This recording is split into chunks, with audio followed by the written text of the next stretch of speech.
was always scared whether they're calling me from BMO, whether they're calling me from CIPC.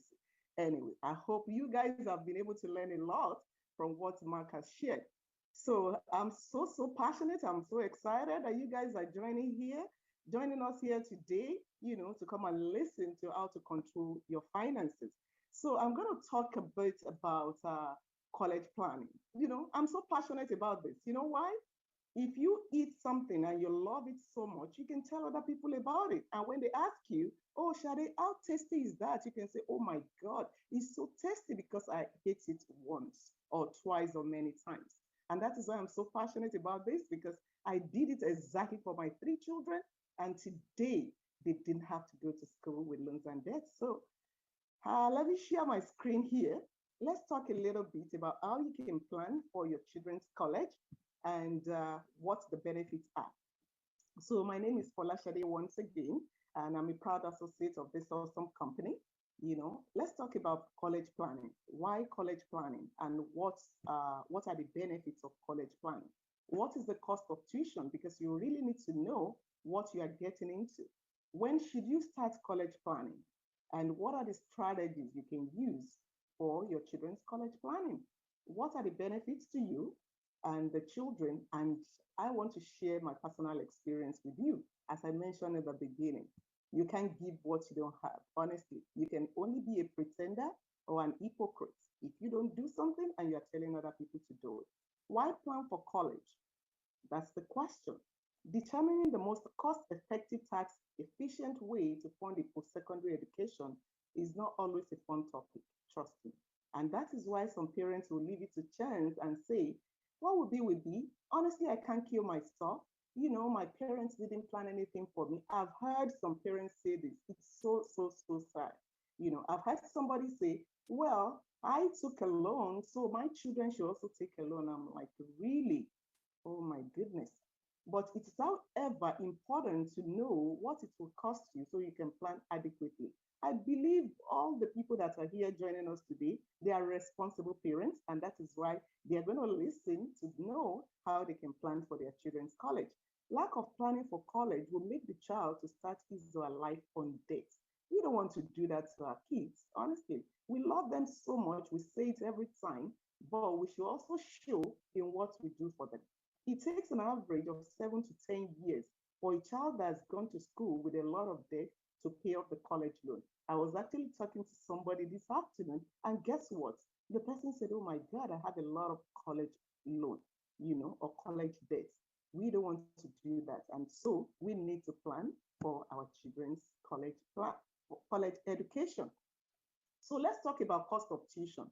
Because if you don't know the cost, you don't know how to plan adequately for it.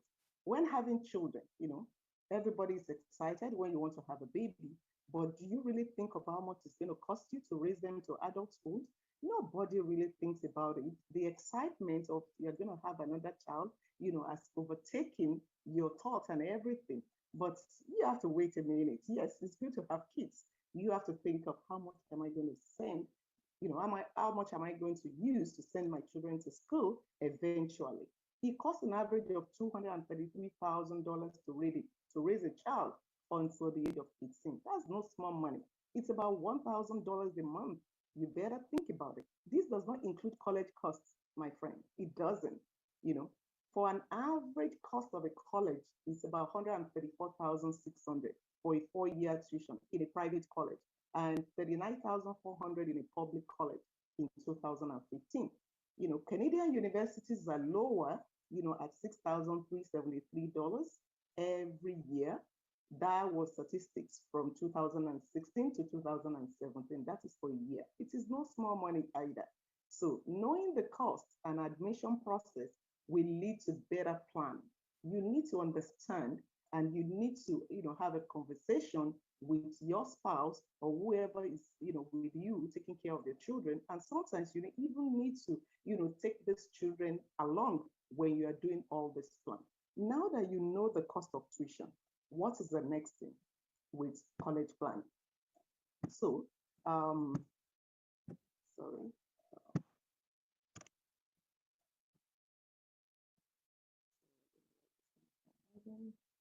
Sorry about this.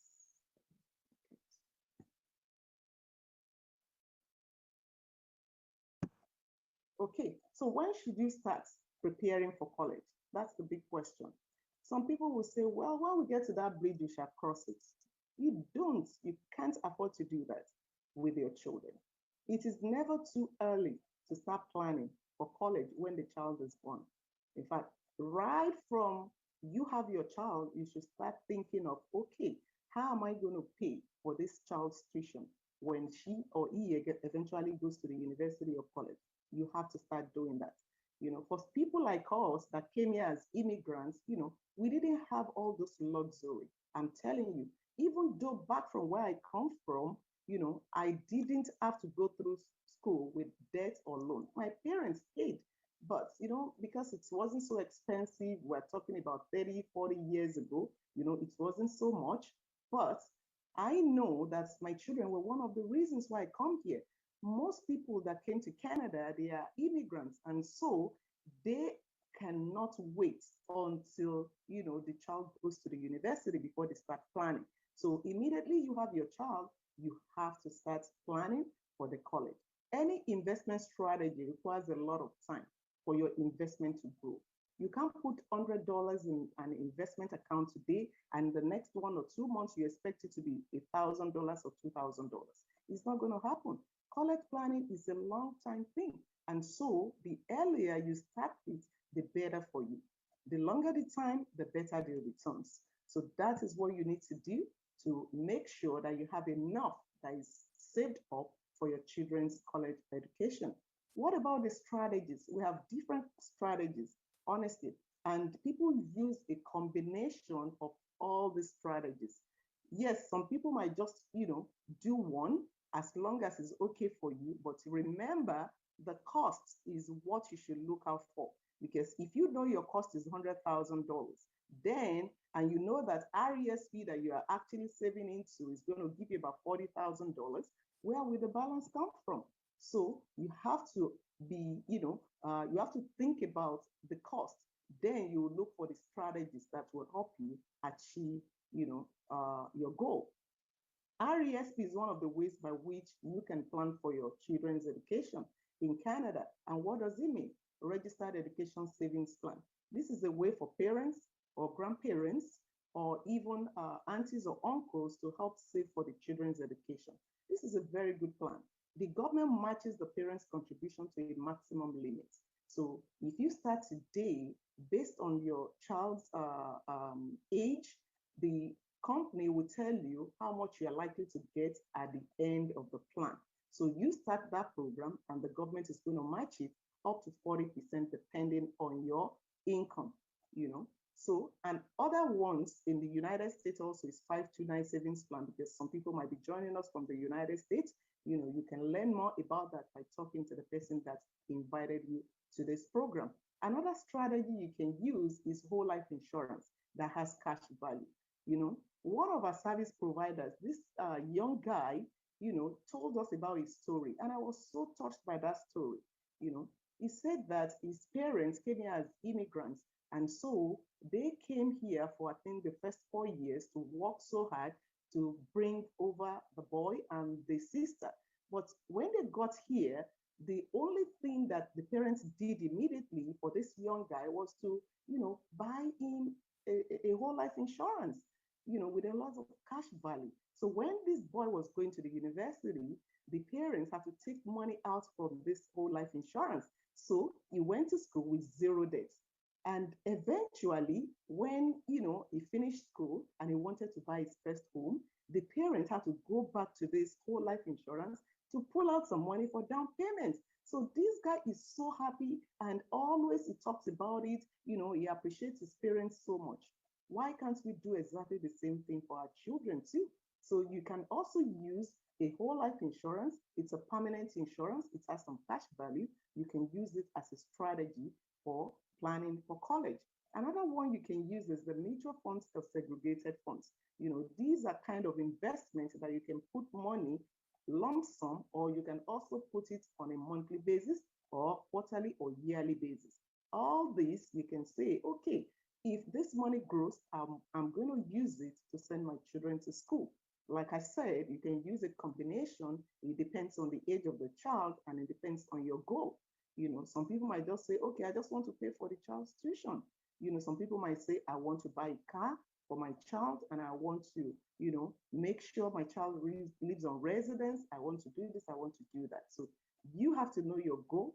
You have to know how to achieve your goal. You can also use other strategies like real estate. I was talking to somebody recently talking about RESP, and the guy told me, oh, Shade, you know what? I don't really believe in RESP. What I did is this little boy that I just had about 3 months ago, I already bought a home that is fully paid that I'm going to use solely for his education. You know, People can do that as well, but you have to think about the tax implication. We are only talking about the most tax efficient way by which you can do your college planning, but it is an option as well. You can do that. So another thing that we'll talk about now are the benefits. What are the benefits of college planning? Anything you plan for, it turns out well, because when we don't have a plan, that means we are planning to fail. We don't want to fail. May we never fail. So what are the benefits that college planning is going to give to us? It gives parents the much needed peace of mind when it's time for their children's college. You don't have to worry. I'm telling you, I've been there before. I didn't have to worry. I didn't have to bother. In fact, it's not even anything we talk about. I remember my older daughter some years ago, she came home one day and she asked me, Mom, my teacher was talking about RESP, and I was just wondering, because we've been in Canada at that time for 3 years. And I told her, I said, baby, you have a lot of money in your RESP. You don't need to worry. She was like, oh my goodness, I love you so much, Mom. You're the best mom in the world.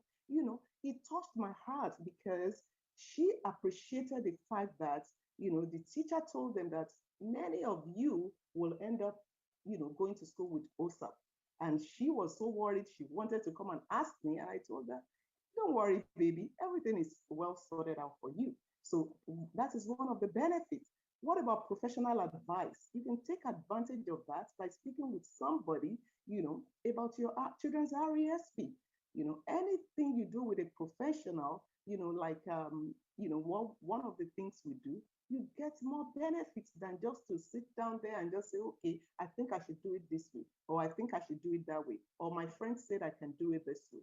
You don't want to try and do things on, trial and error, because somebody told you. You want to speak with a professional. So when you do your children's RESP through college planning, you are able to get that professional advice. Also, the children stay focused on their education rather than thinking of college loans. That is one of the benefits. They don't have to start their own life on debts. They don't have to worry about, oh my God, I'm going to end up with 50,000 as their children, as other friends tells them. So when you plan your children's education, when you do your college planning, you give those children that peace of mind as well, just like you too. Now let's talk about my own experience. I came to Canada in 2009 as a permanent resident. Of course, my children were one of the reasons why I came here. And so I cannot afford to play with their future. My son was about 15 years at that time, going to 15 years. But immediately they told me, oh, somebody just came through a referral to come and sit, with us, myself and my husband. And when they told me that, you know what, if you don't start this RESP, when this child becomes 15, you are not going to get government benefits. Of course, my eyes popped. I said, no, I need to start immediately. And I had to increase his own contribution, because I know we didn't have much time before he goes to the university. Lo and behold, in 2012, when he was going to college, Heritage, one of the companies we represent, just sent me a letter and said, okay, where's your son? Because the plan is matured. And, I was going back to Africa at that time. I didn't have time. But when I came back, the money was in my account. I was so happy. My son was very happy. He went to school and he didn't have to think about, debt or OSAP. For my daughter, same thing. I also did that for my first daughter. 2019, she graduated from the university. She didn't have to worry about, oh, I'm going to pay, I'm going to start paying back, debts. But my baby is in the university now. She has just finished, she has just completed 1 year. Our own is a lot more. And I remember last year when our service provider, when they put the money into my account, and I called her, I said, baby, guess how much they just paid me for your college? She was like, really, mom? Oh my God, I love you, mom. He gave me that happiness. He gave me that peace of mind. And you know what?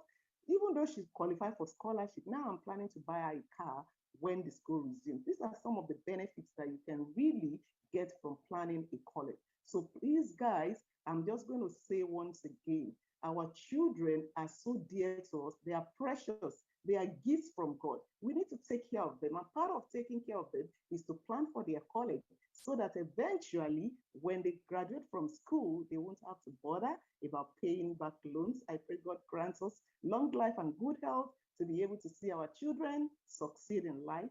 Thank you so much. And I want to give it now to my colleague who is also going to take it off from here. Sujata D'Souza, she's going to talk about retirement. If you want to retire good, you need to listen, stay glued to your device and take notes so that